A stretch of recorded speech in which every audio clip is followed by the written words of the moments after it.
যেহেতু আপনার ওই জায়গার একটা প্রশ্ন উঠালেন, এই জন্য গতকালকে আমার একজনে জিজ্ঞেস করছিল ওই উপদেশটা লাইসেন্স পেলো কীভাবে। এখানে দেখেন আমি সেই সময় আইনটা আপনার পড়ে শুনাইতে পারি নাই। এখন আমি এই আইনের একটু অংশ পড়ে শুনাই, হয়তো আপনাদের সবাই ক্লিয়ার হবে, একটু মনোযোগ দিয়ে শোনেন।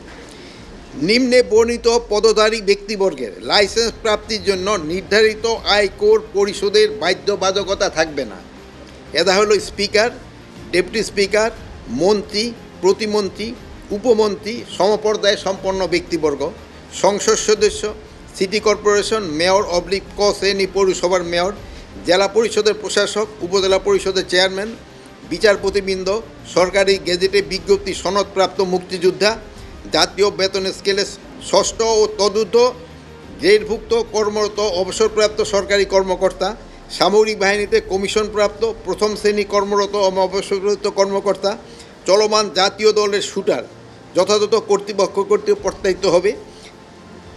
তারপরে শিল্প, সাহিত্য, সাংস্কৃতিক, ক্রিয়া, বিজ্ঞান, গবেষণা ইত্যাদি ক্ষেত্রে জাতীয় পর্যায়ে অবদানের স্বীকৃতিপ্রাপ্ত বা স্বরাষ্ট্র মন্ত্রণালয় কর্তৃক অনুমোদিত কোনো বিশিষ্ট ব্যক্তি।